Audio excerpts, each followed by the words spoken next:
Ako si Taj, 9 years ng OFW sa Saudi. For today's video mga habibi, tara samahan nyo ako, mag-firing range tayo.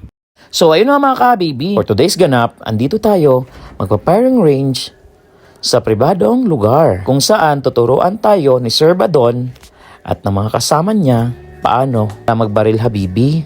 So ito na nga, first time ko palang gagawin to mga kahabibi. Nung dati-dati bata pa ako, naalala ko mga kahabibi.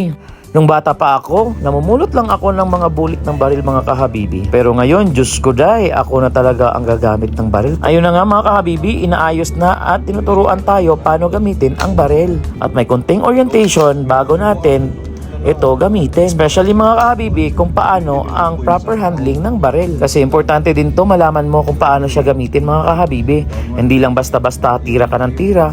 Baka mamaya makadisgrasya ka o diba? Kaya salute talaga kay Sir Badon. Shout out sa you sir. So ayun na nga.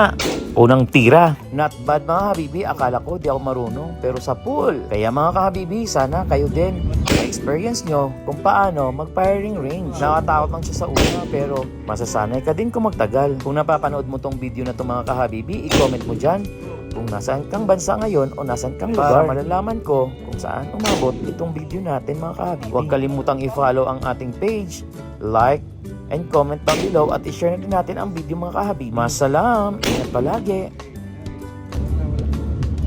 The grouping is very nice.